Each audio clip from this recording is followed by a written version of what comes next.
Hello guys, welcome to my another video. So today video about CSK match. So guys ನಾನೇನು ಅಂದರೆ C S K match ಆಡ್ತಿದ್ದೆ, ಏನು content ಸಿಗಲಿಲ್ಲ. ಅವಾಗ C S K match ಆಡ್ತಿದ್ದೋ, ಆಡಿದಾಗ ಆಪೋನೆಂಟ್ ಟೀಮ್ ಅವ್ರು ಇದ್ದರು, ಸ್ವಲ್ಪ ಸ್ಟ್ರಾಂಗ್ ಇದ್ದರು. 2-3 ರೌಂಡ್ ಹೊಡ್ಕೊಬಿಟ್ಟಿದ್ರು, ನಮ್ಮದು 2 ಆಗಿತ್ತು. ಅವಾಗ ಗಾಯ್ಸ್ ನೋಡಬೇಕು ಗಾಯ್ಸ್, ನಾನು ಅವಾಗ ಏಸ್ ಮಾಡಿದೆ ಗಾಯ್ಸ್. ನೋಡ್ರಿ ಗಾಯ್ಸ್, ಮುಂದೆದು ಏಸ್ ಮಾಡಿರೋದು.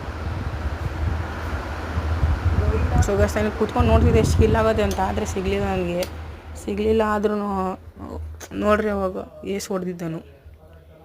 ಎನಿಮಿ ಎಲ್ಲ ಆ ಕಡೆಯಿಂದ ತಿರ್ಕೊಬತ್ತಿದ್ರು, ನಂಗೆ ಗೊತ್ತಾಯಿತು. ಬಾಟ್ ಅವಾಗ ನೋಡ್ರಿ ಗೈಸ್ ಏಸ್ ಮಾಡ್ತೀನಿ. ಹಂಗಂದರೆ ಒಬ್ಬ ನೆಟ್ವರ್ಕ್ ಹೋಗ್ಬಿಟ್ಟಿತ್ತು, ಆದರೂ ಯು ಎಮ್ ಪಿಲ್ ಕೊಟ್ಟೆ ಹೆಡ್ ಶಾಟ್ ಸೈಕಲ್.